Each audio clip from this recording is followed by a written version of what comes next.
Welcome to Upfront with Jeff Coleman. My name is Kress. We have an awesome show for you guys today. Melinda Clark Sann, she is the COVID attorney. We'll be talking to her and Kevin Kietzman later on. You'll know him from Kevin Kietzman Has Issues. Let's get it going.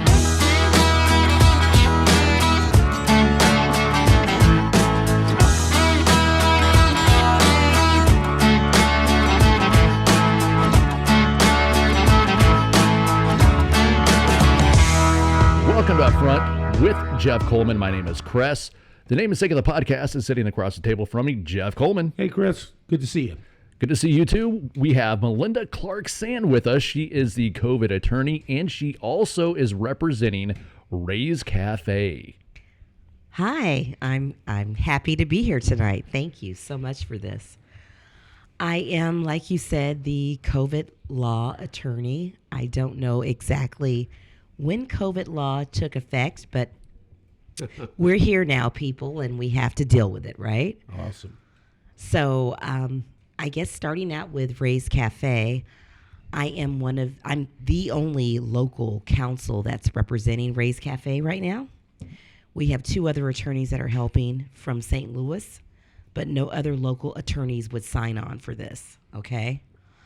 And we are really knee deep in the battle for her freedom, basically. She has moved to independence. Mm-hmm. So she no longer is under the authority of the Jackson County Health Department, Which is good, but funny at the same time, because we all know that the city of Independence outsources their health department to Jackson County. Pretty ironic. It's extremely ironic, yes. So, but thankfully we have gotten her to basically a safe zone so that we can, on her behalf, act on the offense and not on the defense. So right now what's happening procedurally with her case is that the Jackson County officials have filed a motion to dismiss. So they've already voluntarily dismissed her case, the case against her, Right. because it's moot at this point because she no longer operates a business out of Blue Springs. But now we are saying we still have a case against you, Jackson County. Right. A case for damages. Mm-hmm. You shut her business down without using due process of the law. Correct. She did not have a proper hearing. She wasn't given proper notification. They just came in unilaterally, one guy actually, Troy Schulte, and they shut down her business, okay? Well, I heard that she was being targeted by the health department in Jackson County. Mm-hmm. I heard that a couple of or maybe one of them, of the health, what are they called? Officers? I don't know what they're called. Yeah. Is that the right term? It is. Kept coming in nonstop, checking on them, and it basically became like harassment, really. Absolutely. I agree. And there was probably a handful of people that would call the health department to start this off with. And we see that with leftists all the time. They do not agree with something. They will get 10, 20 of their friends together and non-stop call. That's what they do to Tucker Carlson and his advertisers. That's what they do to the representative when he refused to wear a mask. And JJ's at one time, they called school board on you, and they've called the Capitol. They want to talk to your boss, Jeff, and I guess you just have to put the reverse card down to them and say that, well, you are my boss, but because it is we the people, right? That is correct. Wow. Too bad that they're not the majority. Right. Exactly. No, you're exactly right, Kress. I mean, to me, what I'm seeing is that the playbook is all about taking authority. Right. Doesn't matter if you really have it or not. They don't care about that. It's about taking authority that they probably don't have. Yep. And then hoping that you won't have the resources to fight against it, basically. Yeah. Yeah, that's the playbook. So we are now definitely on the offense with Jackson County and not the defense. And Ray's Cafe has suffered major damages due to Jackson County's intentional acts of shutting down her business without following due process of the law. So that basically constitutes an unconstitutional taking without just compensation. Mm-hmm. And we believe the government came in, shut down her business without due cause, and that is the reason why she is entitled to damages, compensation for all her business that was lost, compensation for her moving fees, compensation for all the time she was shut down and she still paid her employees, even though obviously she wasn't able to operate her business in Blue Springs. Yeah. Right. So there's quite a few monetary damages that we believe Jackson County needs to be held accountable for. And we're still here in that fight for that. So when I apologize, Chris. When do you anticipate? Is she open now? She is reopening in Independence. She hasn't opened yet, but she's in the process of opening. Okay. Yeah. Do you have any kind of a date that we can tell our listeners that she might? I don't yet, but as soon as I do, I'll give you the information, and hopefully you all will Awesome. announce that here on the website. Okay. We're glad to announce On the that here. podcast. Thank you. Because we're very, very supportive of her. So Awesome. We appreciate all you're doing. We appreciate you, Jeff. We know that you have been from day one in her corner, and so we need our public officials to stand in the gap right now. We need freedom fighters like Jeff out there helping out these small businesses like Amanda and Ray's Cafe, trying to stop the overreach from this tyrannical government. Absolutely. Frank White, Mayor Quentin Lucas, the Brandon administration, no matter what it is, the Democrat in control, you're going to see that they have from city, county, state, federal level. If there's a Democrat in control, there's going to be tyranny. And that's what we've been seeing, extreme overreach from any size government. Mm-hmm. Let's move on to your COVID law. Yes. So you have a handful of clients. I do. I have probably 30 or 40 handfuls, basically. And recently we let the cat out of the bag with where I work at professionally outside of podcasting and running Mr. Coleman's campaign. Right. That was a slip up. It was my choice to cut it and edit. I didn't. So if you guys, the lefties, want to call in to Lake City, I'm sure I can give you guys a number to try to cancel me. That's fine, but it's not going to work. So, amen. But you've been helping us out at Lake City. You have done a very good job, answered a bunch of questions, and I know you have bombarded by 600 people. And I'm so glad you have patience with us. Yeah, no, it's my pleasure. It's my pleasure. The vaccine mandate, and I'm going to use air quotes, the vaccine requirement and in air quotes mandate has been a huge farce from the beginning, Yeah. right? And what the whole playbook that I've seen that's been used by employers of every kind is fear tactics and intimidation. Yep. No one is going to tell you what your rights really are, according to federal law. No one is going to tell you that you have the right to request an accommodation from that vaccine requirement based upon your sincerely held religious beliefs, or based upon the fact that you may have a real medical reason why you cannot take the vaccine, medical/disability under the Americans with Disabilities Act, right?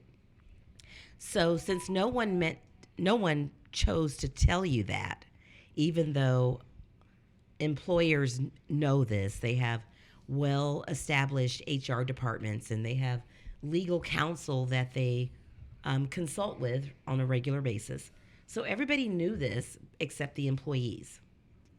So we already knew then that that was a bad way to implement policy if you were trying to do things the right way and for the right purpose of making sure that everyone was kept safe and healthy.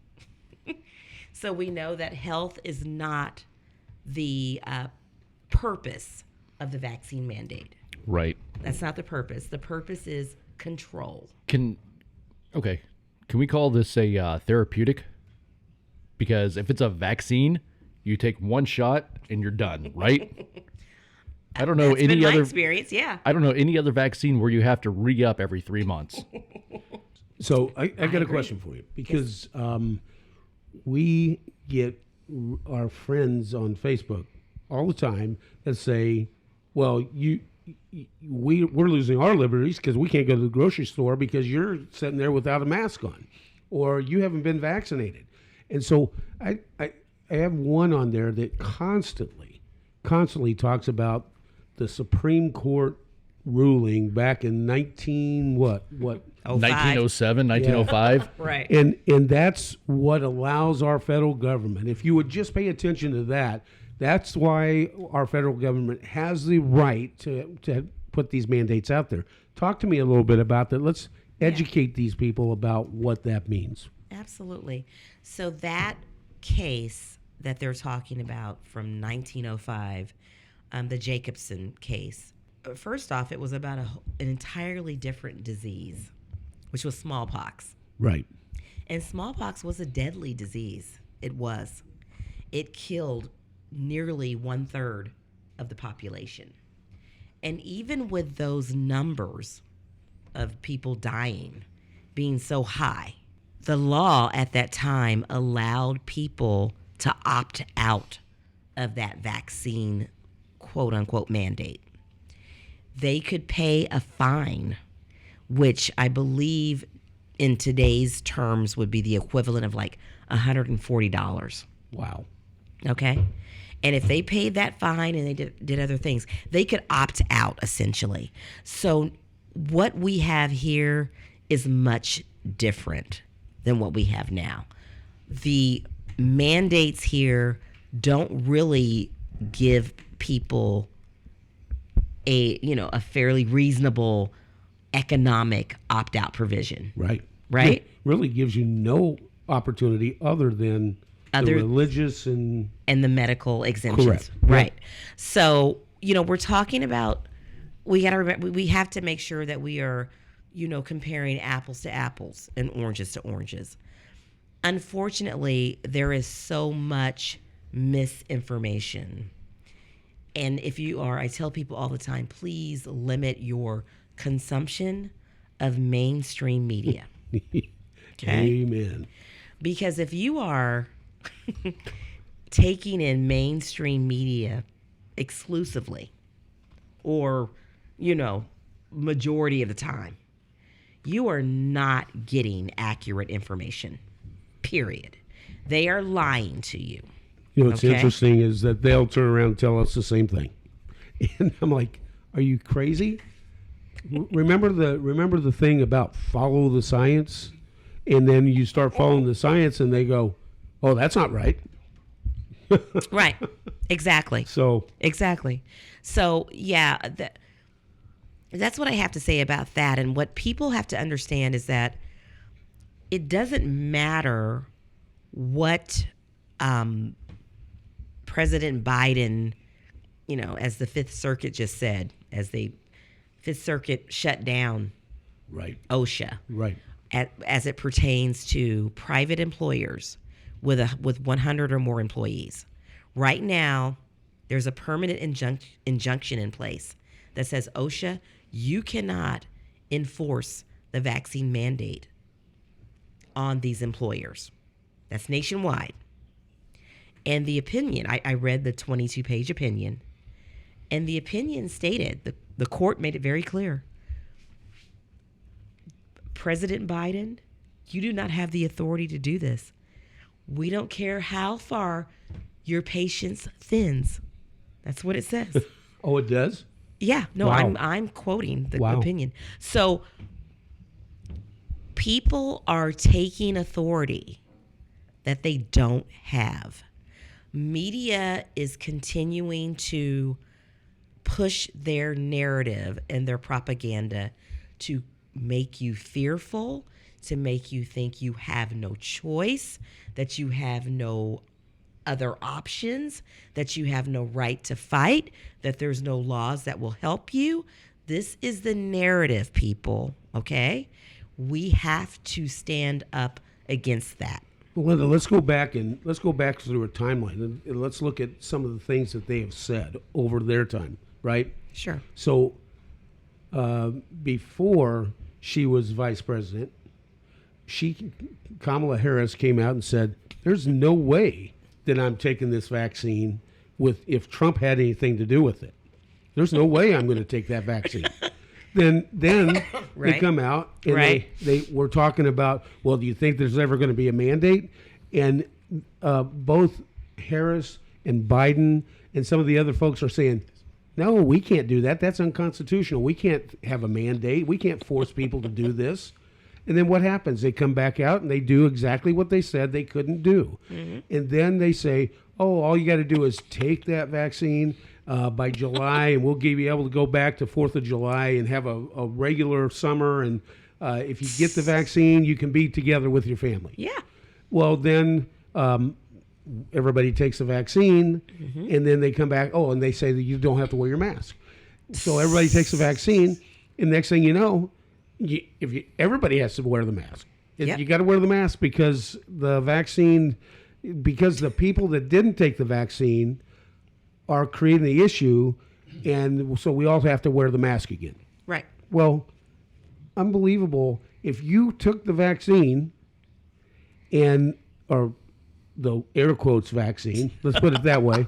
If you took the vaccine and it worked, why do you have to have the mask on? Why are you worried about other people that didn't take it, right?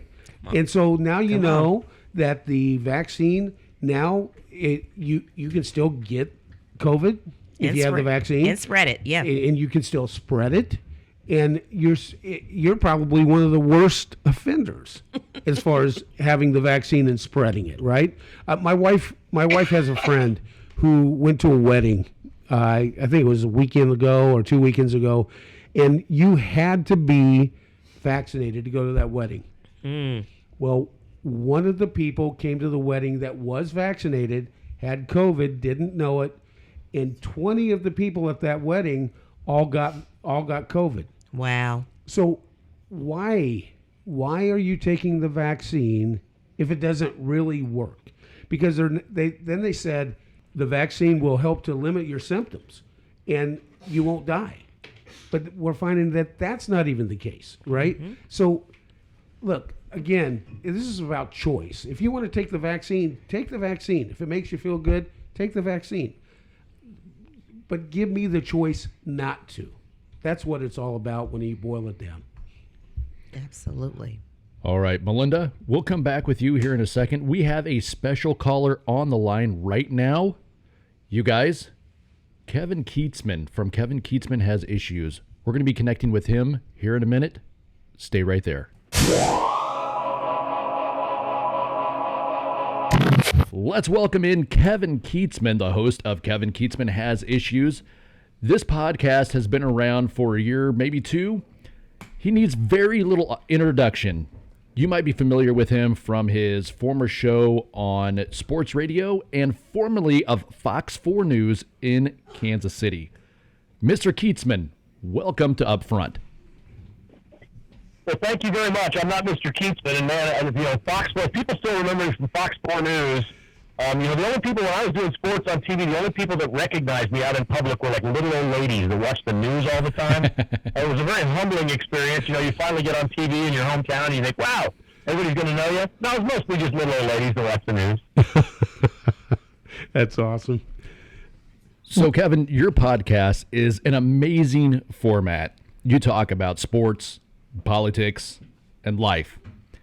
I don't know if that kind of format would work pre-Trump, but we have seen all these athletes bring politicians or politics into sports, and your format is working very successfully.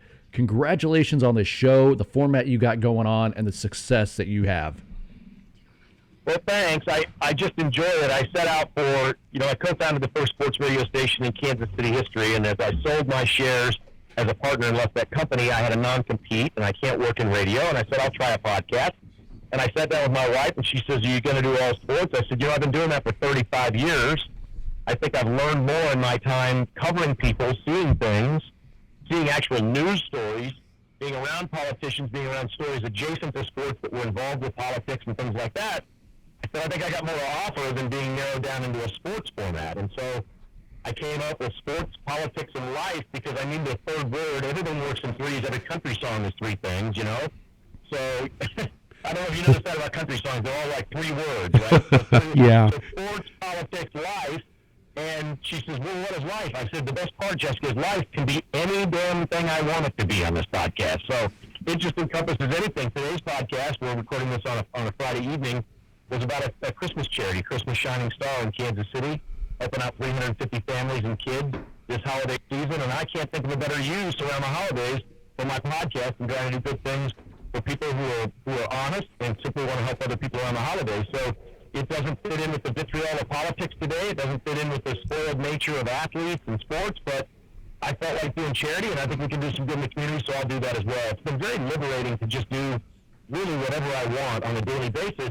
The response is what surprised me. We've been doing about 13 and a half months, and we've tripled the audience in that time, and I just am absolutely shocked that so many people are listening and coming up to me on the street or in restaurants or at the gas station saying they listen. This happened in the 90s when we started sports radio. People were like, oh, I love your radio show. I'm listening. And I couldn't believe people were listening. You didn't know, but they were. And it's happening all over again. It's like I'm 32 years old again, bouncing out into radio. People love this thing. That's awesome. That's really awesome. We appreciate what you do in your podcast, and we wish you nothing but more luck going forward because we're just starting to get into it, and we know how hard it is. So we appreciate the work that goes into it, buddy. Jeff, really, it's what you guys do. And, Jeff, you've been in service for a long, long time, whether it's in Green Valley on the council or the chamber or school boards and now in the state of Missouri. That's a far bigger challenge and much more impactful thing, I believe, than what I could do with a podcast. But I just feel like this is you only live once, and you grow up a little bit, you get older, and all of a sudden who wins and loses the sports games doesn't really matter as much to you as it did when you were 30. You're like, how can I impact anything? I've raised my kids. They're grown and gone. I've tried to teach them right from wrong. They're on their own.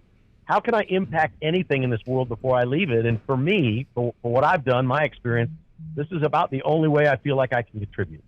All right, Kevin, we have seen the acquittal come down for the Kyle Rittenhouse case. You think that's a fair judgment that happened?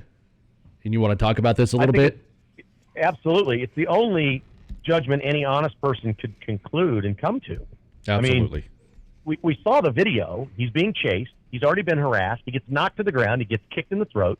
He gets whacked in the head with a skateboard. A guy with a Glock pulls it out on him, says he's going to kill him. And there were 5 people involved in this incident. Kyle Rittenhouse was the only one that didn't have a long record. Remember, he was 17 years old. He's small in stature. All these other guys were 27 or older, and they were kind of the bullies on the block, and they're chasing him, and he's carrying this gun, and they're like, oh, this kid's a wussy. We're going to go get him, whatever. Man, I don't think he did anything wrong. You're on the ground, somebody's pointing a gun at you, and you have a gun. What are you going to do? You're going to shoot him. Absolutely. Yes. Yep. Absolutely. So here's what won today. We know that self-defense in America won. We know the judicial system won. We know the Second Amendment was victorious in this case.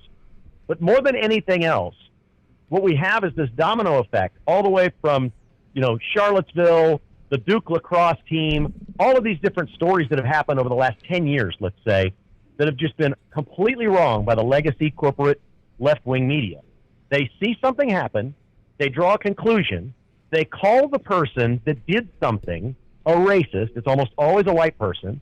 That's their playbook. In this case, it was 5 people that were all white. I don't know how they tried to make this about race and win a case, and I don't know what's going to happen in Kenosha, whether there'll be riots or not, but it was bogus. There were early reports as it took all week long for this jury to deliberate and decide what they were going to do. that 10 people within the first hour, 10 members of the jury went back in that room and said guilty, guilty, guilty, and 2 members said, not guilty, not guilty, not guilty, and 2 members said, we think not guilty too, but we're scared to death to do it. We have to have a discussion here. What's going to happen to our families? Everybody in Kenosha knows who we are. Our neighbors know we're doing this. We will not remain anonymous. It is impossible in a town the size of Kenosha.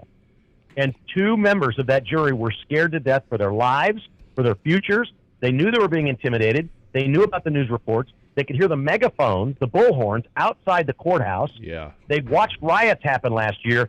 Then MSNBC is following them, and a guy runs a red light and is following the jury bus. Why? To try to intimidate the jury. The closing argument by the prosecution is pointing an AR-15 at the jury. All anybody tried to do on the prosecution was scare the hell out of this jury to be afraid to do the right thing. We are calling them tonight heroes for what they're doing, and I don't disagree with that. But don't you guys think it's an absolute shame that we have to call jurors in this country heroes for doing the right thing? My mom told me that doing the right thing is never wrong. And they did the right thing tonight, and we're calling them heroes, and I think that's probably right. But what a shame that's where we are in this country, that doing the right thing is somehow threatening or controversial for the people that do it. It's a shame. It is a shame. And I can't believe, just like you said, absolutely what you said. If you're doing the right thing, you shouldn't be called a hero, right? These jurors... I agree with that. These jurors had... What you were saying, I mean, you brought up some of the questions that I was going to ask. So good on you for that. But some of these jurors, I'm sure they felt very intimidated about what was going on outside of the courthouse. The screaming, the yelling, the megaphones going on. MSNBC following the jury bus. I mean, what is going on with this? And the judge had to come out. Go ahead. Yeah, it came out so early in the week that 2 jurors basically said to the other 10, we think we agree with you, but I'm scared to death. And even if it's not violent, I may have to pick my family up and move somewhere else and completely change my life because I'm on this jury. And then you start asking yourself as a juror, am I willing to do all that for Kyle Rittenhouse, who made a bad decision, shouldn't have been 17 years old with an AR-15 walking around at a riot? Let's call it what it is. They should have gone for lesser charges. He probably should have been locked up in jail for several months for acting like a fool and making really, really bad decisions, even though he was a juvie at the time. There should be some repercussions for being stupid, which is what he was. But the actual shootings and what he did were completely self-defense, and anybody can see that. I kind of understand, man. I mean, imagine if you're a mother on that jury and you've got a 6 and an 8-year-old at home. And now you're thinking, okay, if I do this, they're going to riot my city. They're going to know who I am. Do I have to move my family? Do I have to go to Chicago? Do I have to go farther than that? Do we have to find new jobs? Are we going to uproot our life for Kyle Rittenhouse? This, unfortunately, was the decision they had to make because of the left-wing media, who incited the violence, by the way, in Kenosha to begin with. It was a completely misreported story at the beginning. The man had a knife. He was coming after the cops with a knife when they shot him. And then they had 3 nights of riots because they shot a black man. He had a knife and was coming after the cop. You can shoot. That's part of the deal. You don't go after a cop with a knife. So it's completely misreported. Joe Biden should be sued. He was an individual citizen at the time of his comments, basically calling Rittenhouse a white supremacist and stoking and fanning these flames. He should sue CNN. He should sue MSNBC. And he should sue Joe Biden, who was a private citizen. Let's go, Brandon. He slandered Kyle Rittenhouse. Let's go, Brandon. Absolutely, Let's go, Brandon. Kevin. Absolutely. We have the National Guard in Kenosha right now because they know there could be some civil unrest happening. This has nothing, and they're calling it because of race relations. You said it earlier, he shot 3 white guys. Yeah. This is ridiculous. And the guy that kicked him in the neck and whacked him with a skateboard was a white guy, too. And by the way, all 4 of them had criminal records, most of them very long criminal records for child rape, violence, drug charges, you name it. Because who shows up at a riot, guys? Let's be honest. I don't know what Kyle Rittenhouse was thinking. I mean, maybe he was going all Rambo, or I know he said he was going to try to help people. That's noble. But for my money, stay away from the riots. Because I know what's at the riot. 90% of those people have criminal records, or they wouldn't be there. They don't have lives. They have nobody to go home to. They have no moral compass. They're angry at the system. They're angry at everybody. They want to burn things. They want to break things. People that want to do that are criminals by nature. Stay away from them. Let the authorities handle it. So, Kevin, not to get off of the Kyle Rittenhouse case, but earlier today I seen a report from KSHB 41 that the Kansas City Chiefs have agreed to plan to cover the medical expenses of that 5-year-old girl injured from Britt Reed. I heard you and guys. they have agreed. Yeah, they've agreed to financially support her for life too. That's what the lawyer for Ariel Young said, and her family. They're paying for all medical costs now and in the future, anything she incurs later in life because of what she's had, and they've secured the financial future of the entire family, which means they're going to be put on a salary for life. Wow. There's probably a cash money payment being made right now, a big one. I would think somewhere between $5 and $10 million would be about right, to avoid going to court, because the Chiefs were going to get their pants sued off. And then I think there's going to be a salary. I think there's going to be a lifetime annual $150,000 cost of inflation increases, things like that, for Ariel Young to carry her through for the rest of her life. Here's what's really bad about the story, besides the fact that Ariel Young almost died and her life is forever changed, and so is that family. What's really bad is the Chiefs bought themselves out of another trial. They've purchased their way out with big money because they have so much money. For me, I've been covering the Chiefs for 35 years. All right, hold on, I'd Cowboy. be willing to bet. Hold on, Cowboy. I want to bring this up, too. If you guys have not heard Kevin Kietzman's podcast, go check it out. Kevin Kietzman Has Issues. You can find it on Apple iTunes, which is where we listen to it at. It's on Podbean. And where else can you find them, Kevin? Anywhere you listen to a podcast. Anywhere you can listen to the podcast. He has called out the Chiefs ever since I've been listening to him on the radio, since I've been listening to him on podcast. You've been talking about this case when it first came out, condemning the Chiefs big time about what is going on, and good on you.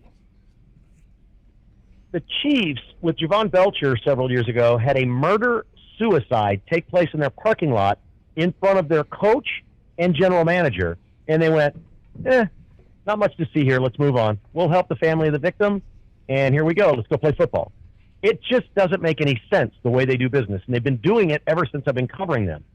I know of a story when Dick Vermeil was the coach from people who worked there that told me Dick Vermeil at one point literally went to the hospital to visit a victim on behalf of one of his assistant coaches to pay the victim off while they're in the hospital to make sure there was never a lawsuit.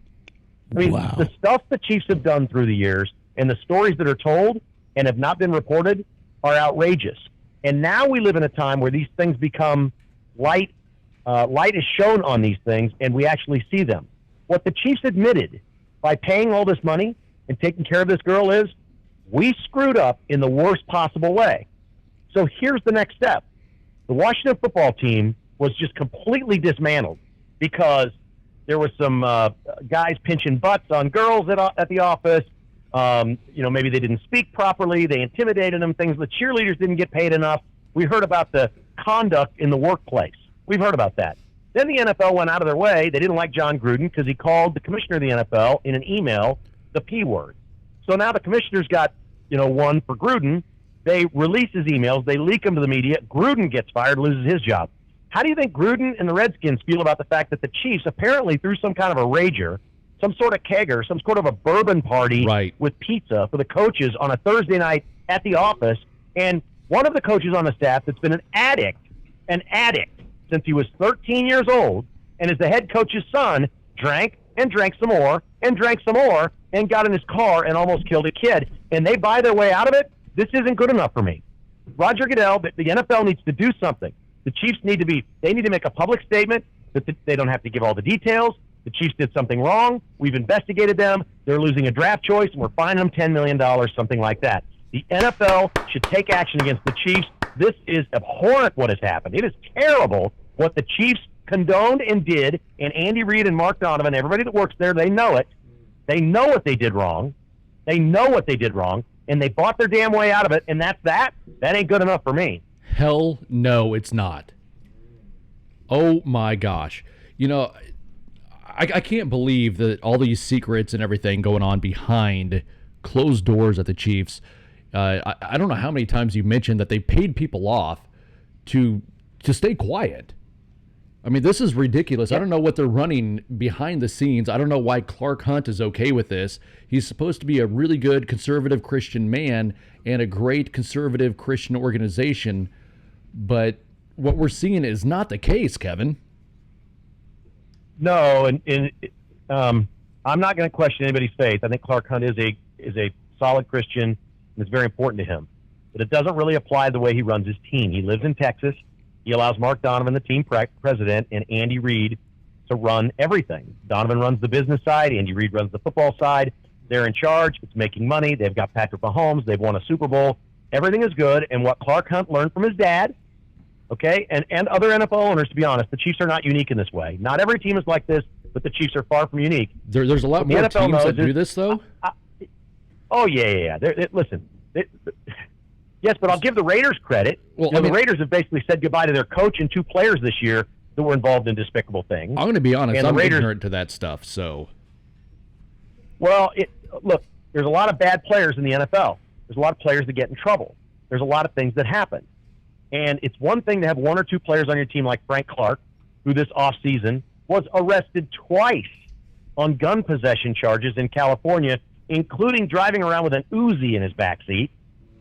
Illegally. He was arrested twice, and he'll be in the court in the spring. They just let him come to town.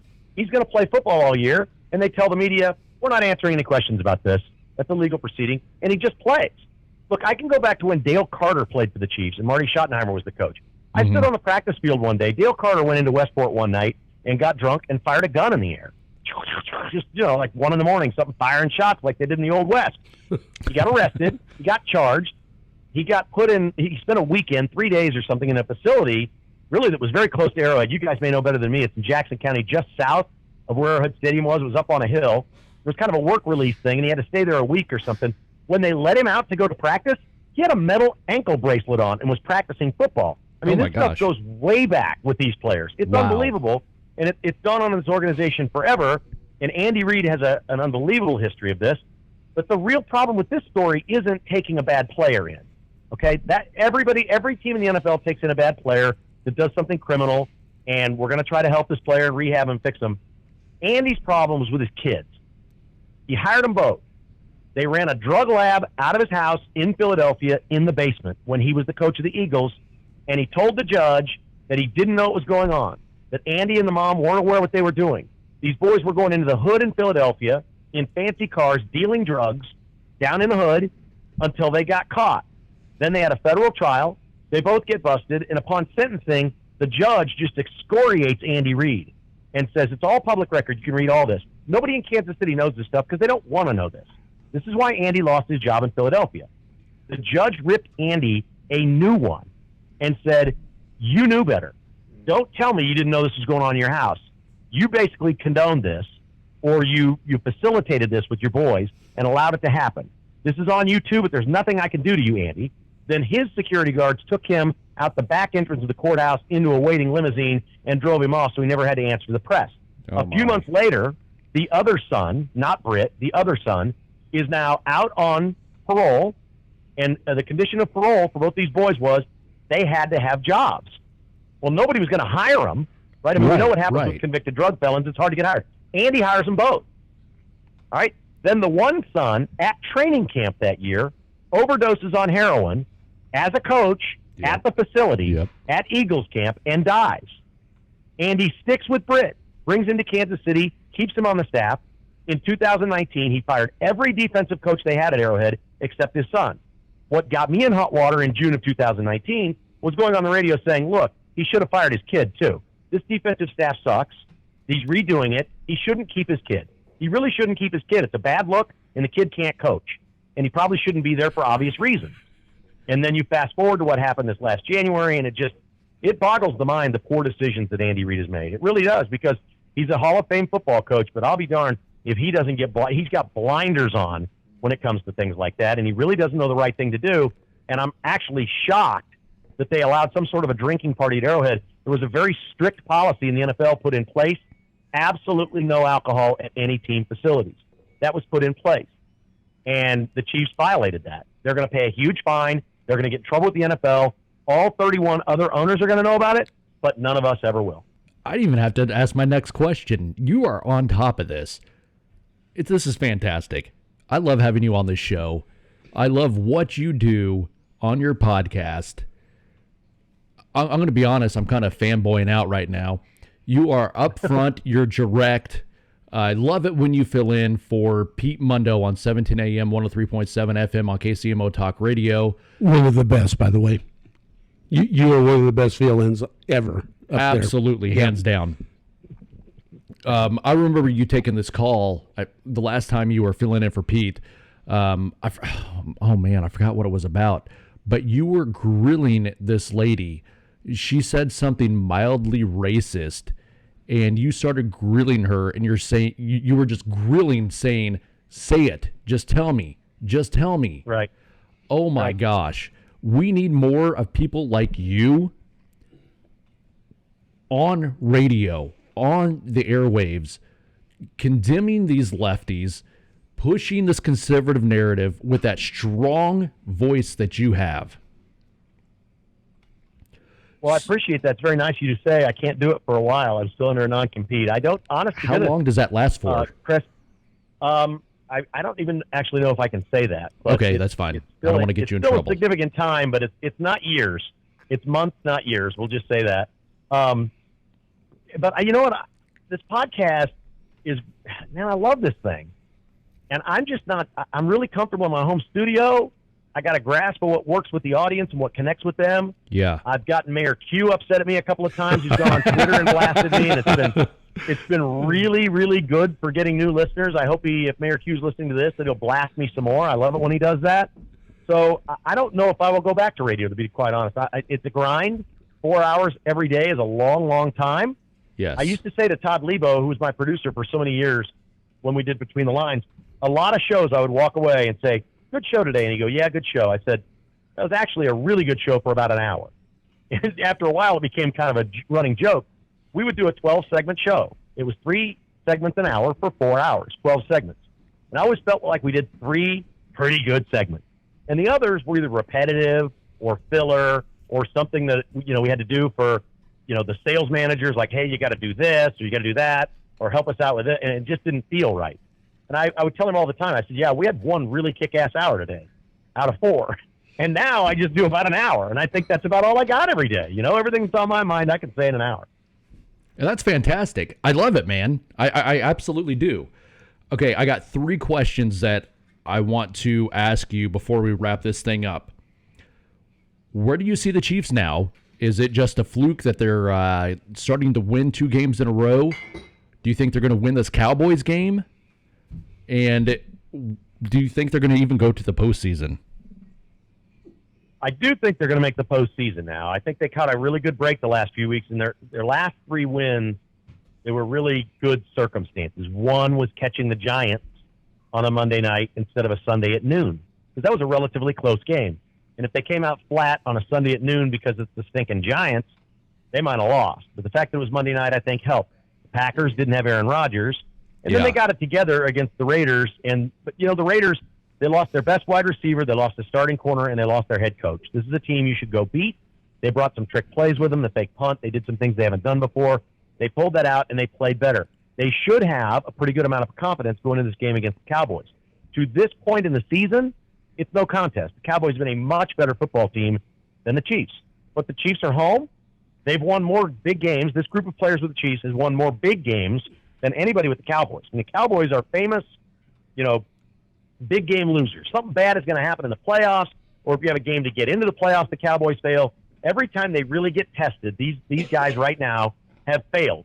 And so that's the Chiefs' best chip to play here. And the fact the Cowboys played their best game of the year last week is a great thing. The Chiefs can look at it on film. They have every reason, they have every incentive to be hyped up. I'm not going to sit here and tell you I think they're going to win the game, but I think it's pretty good to be able to say I think it's a 50-50 game because the Cowboys have been a much better team this year. Beyond that, I think they beat Denver twice. I think they beat the Raiders twice now. Ooh. And I don't know if they lose twice to the Chargers, but that's going to get you at least to 4-2 in your division. And if the Chiefs go to 4-2 in their division, if they lost twice to the Chargers, obviously they're going to have to be 1 game better than the Chargers to win the division because they won't hold the tiebreaker. That's my fear. My fear is a tie at the top with 2 losses to the Chargers. I think they're going 4-0 against the Raiders and Broncos. Wow. You heard it here. That's what I like to hear. So, Kevin, I've always hated that NFL rule on overtime. Why don't they play the entire 15 minutes? And whoever has the most points at the end, be it the 3, be it the 7, because this tie thing at the end of a game is so stupid. You play for 3 hours, and then all of a sudden you're going to tie the game. Oh, that's dumb. I mean, 100% agree. I've come up with multiple solutions for the NFL over the years, and I've actually written them in letters to Mark Donovan and asked them to take them to the competition committee in years past, and they took them under advisement. They are concerned about player safety, which means the Players Association is like, wow, what the NFL wanted was a 17th game. Okay? In order to get that, the Players Association is like, let's not have a long overtime. We can't play all these minutes. The games are too hard the way it is. My solution is really simple. And I think the best way you do overtime in the NFL is you give each team, you take college rules in a way, but you don't start at the 25-yard line. That's an automatic field goal. Give each team the ball at the 50, okay? There are no punts. There are no punts. You cannot punt. You can't do it. Nothing. You get 4 downs, and if you want to kick a field goal on a 4th down, you can. That's your call. But we play this game out. And I think most games would be decided in about 7 or 8 plays that way. Yeah. Both teams get the ball in scoring position. One team's going to score a touchdown. The other will likely get a stop. I think you've got it. I just think that's the best way to do this thing. I don't think they're going to ever expand the overtime period and play real football. And I don't care if they do or not. I'd be happy with what I just said, starting at the 50. The other thing is, if they're worried about player safety, we have all this next-gen statistics.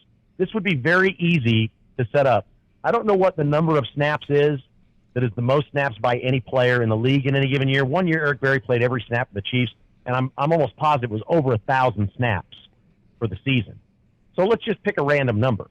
Let's say no player in the regular season can play more than 1,000 snaps.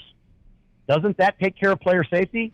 And when the Chiefs are up 41-14 against the Raiders, Patrick Mahomes is coming out of the game. yeah. And Chad Henne's out there. Yeah. And you monitor everybody's snaps over the course of the season. And when you're down to Tennessee, 27-3, Mahomes isn't out there getting hurt in the 4th quarter. He's on the bench. You're holding his snaps back. I don't know why they don't just do player snaps and say, look, it doesn't matter how many games we play here, boys. This is the number of snaps every player can play, and then that's it. You can't play anymore in the regular season.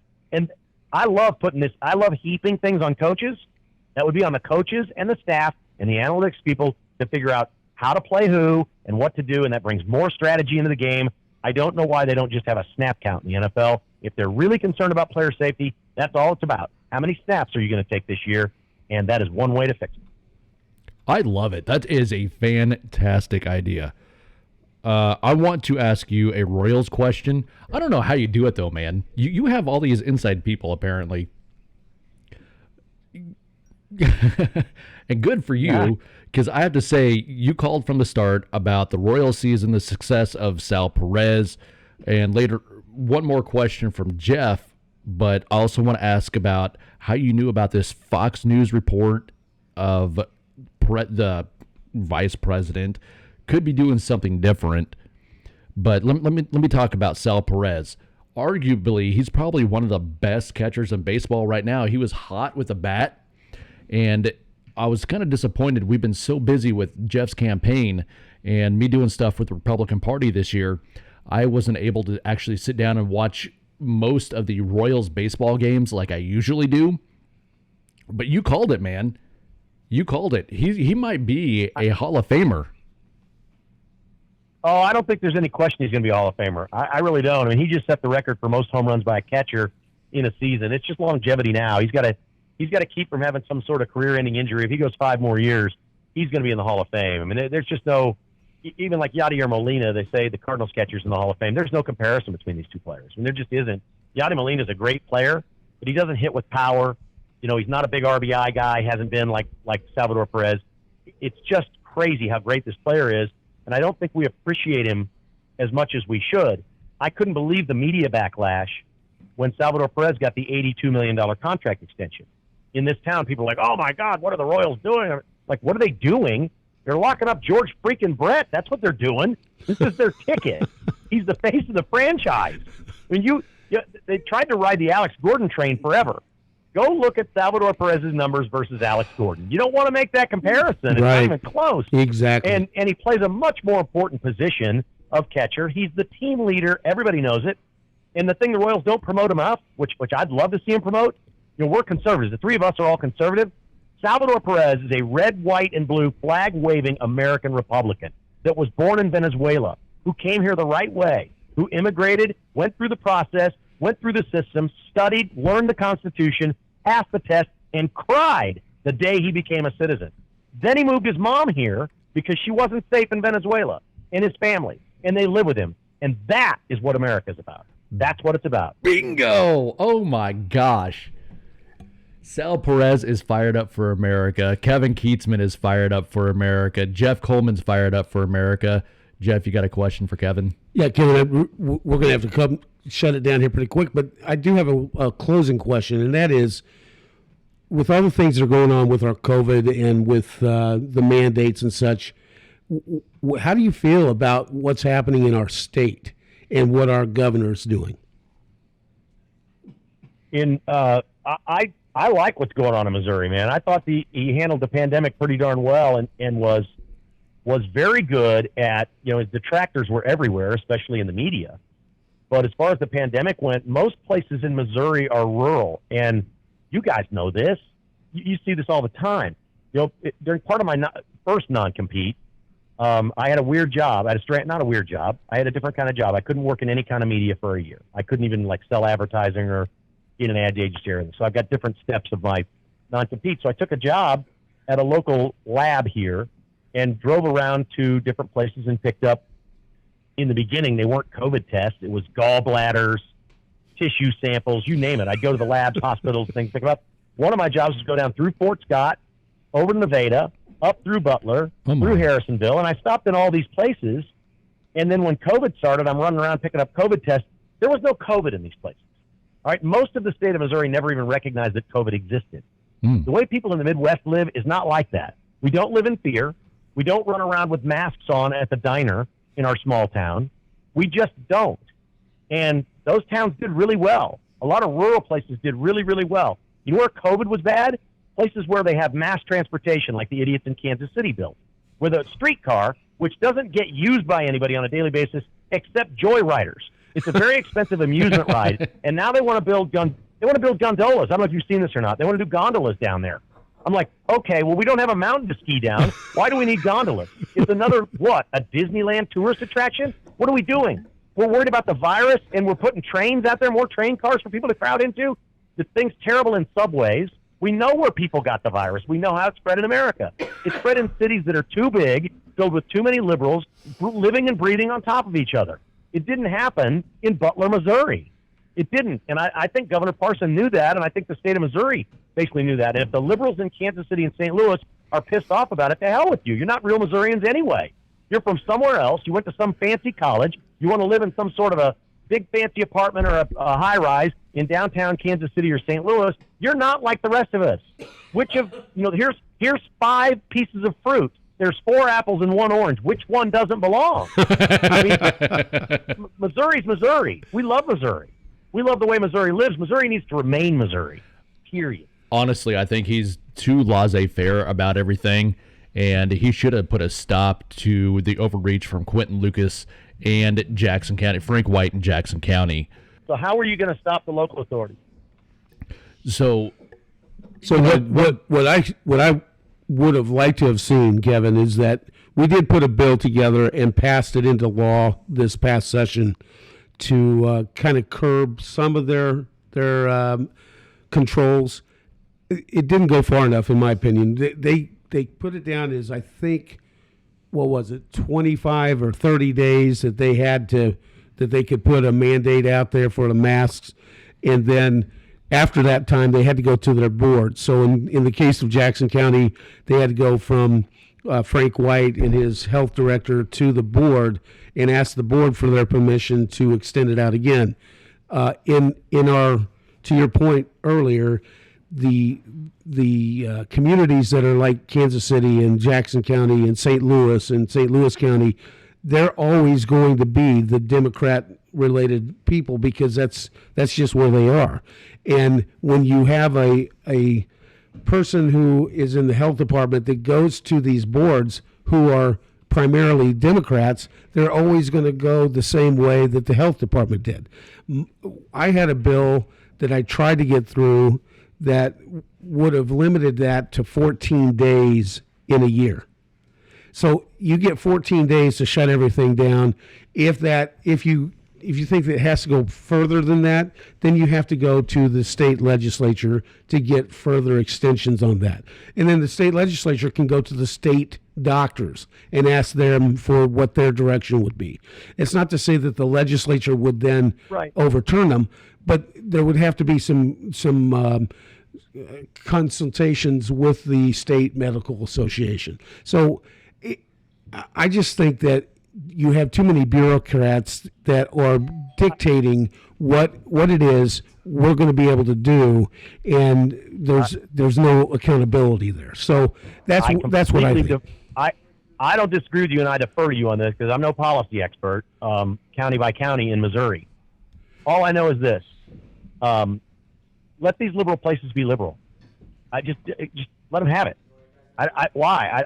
It's a waste of my time to try to convince Quentin Lucas to do something else there. He's going to win. It was the same thing with Gavin Newsom. He gets recalled and then gets 60-some% of the vote. Then he doubles down and triple locks down the state. Well, they deserve it. Right. California deserves it. They should eat that. What I've seen happen is, and the people that I live in the suburbs, the people that I know have spent over the last year and a half, maybe 10% of what they used to spend in Kansas City, Missouri. I can't imagine the long-term economic damage that has been done to Kansas City, Missouri because of this mayor, because of Frank White in Jackson County. And I feel bad for the people, the cafe owner and the people in Jackson County that are not in Kansas City, Missouri or outside of there. I feel terrible that those people were part of this. But you know what? A lot of people woke up and said, wait a second, how are we going to vote next time? What are we looking at? What do we think is going to happen in the midterms next year? I think we all know what's going to happen. I've got friends that during the pandemic, one person from our old neighborhood had a little lake house down in Fort Scott, Kansas, about 90 minutes south of where we live, down 69 Highway. I know 3 people that bought homes there during the pandemic because there was no pandemic in Fort Scott. They're like, hey, if they're closing Johnson County down, we're out of here. We're just going to go to Fort Scott. We're going to go out on our boat. We're going to sit on our dock. We're going to go in town to the bar. They got a great little diner down here. No masks, no nothing. Nobody freaks anybody out. Nobody's talking about COVID. People will find where they want to be. There's no help for these cities, guys. There's no help in Kansas City and St. Louis. Yeah. There's no helping them. It's only going to get worse, and it's all on them. There's no helping them. That, you're right about that, and it's hard sometimes, Kevin, when you're in a position like me, where you have the authority to make some of these laws and to make sure that they to try to change their habits. But you have a really good point. Let things happen the way it should. Everybody did a great job fighting Mayor Lucas on this defunding the police thing. And you know what? That was just great. That was great. That was fantastic that's basically getting shut down. He knew that from the beginning. It was a stunt. He was trying to look cool and get on CNN. We know what his aspirations are. It's not going to work in Missouri. Who outside of Kansas City or St. Louis is going to vote for Quentin Lucas in the state of Missouri? Right. There's just no way. I mean, I know he wants to run for Senate or something like that. It doesn't sound like he's going to do it this time around. But that'd be stupid for him to do that. Right. He should move somewhere else. He should go to a district where he can win, become a congressman and then senator somewhere, move to Virginia or somewhere near the cesspool that he wants to be part of, and go do it that way. I don't think his future's in Missouri. Oh, I love it. So I have 100 other questions for you talking about the dim-witting diapers we have in charge. Kevin, we got to have you back on this podcast. We got to get together, have a couple of beers, have a slice of pizza, and a cigar sometime. I'm in. Now, I don't smoke cigars the night before a show, so it'll have to be a Friday night or a Saturday night. Okay. I don't smoke them very often. I smoke about 2 cigars a year, and it really has to be like a Friday or a Saturday night because they kind of hurt my throat. I think you guys could teach me, though. I think I don't smoke them quite right. Kevin. I'll have to show you how. I'll give you a hand, buddy. I'll give you a hand. I appreciate that. I can always use a hand because I got issues. And that is the name of your podcast. Kevin Kietzman Has Issues. You can find it anywhere you find podcasts. Kevin, thanks for being on the show. Thanks for coming on. We really, really appreciate it. Thank you, Kress. Thank you, Jeff. I appreciate you guys, and keep fighting the good fight, man. You're awesome, buddy. Thanks again. Have a good evening. That was Kevin Kietzman from his show, Kevin Kietzman Has Issues. If you guys want more information on it, you can go ahead and find it anywhere you find podcasts. We're going to finish this up with Melinda. Well, Melinda, thanks for being on the show. What is the contact information if people are wanting some of your services moving forward? What other type of law do you do besides just COVID law? Thank you for that. I have been for 20 years a criminal lawyer, and then I also practiced in the area of employment law as well. So with the vaccine quote unquote mandates that have been issued throughout our nation, I'm obviously stepping back into employment law in order to help people fight against the employment mandate at their respective employer. So the best place to contact me is through my email, and my email address is Melinda, MELINDA, at Clark Sann, CLARK SA, N as in Nancy, law, LAW.com. That's the best place to reach me. And I will, take phone calls, email, requests for information, and I will answer all questions regarding the vaccine mandate or requirement. And tell people what they need to do to file timely exemption request based upon their religious beliefs or based upon a medical or reason by disability to not take the vaccine. So that's what I've been doing, big time. And we have seen some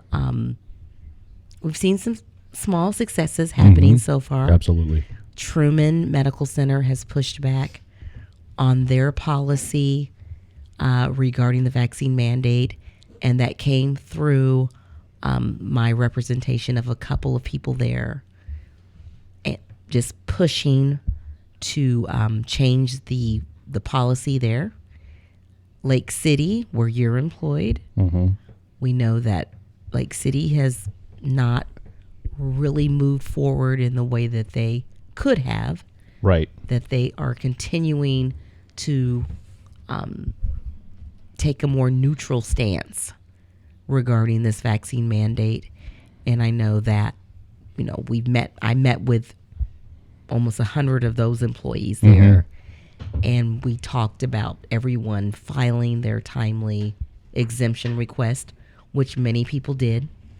And so I just believe that is a response to what we actually had employees do there.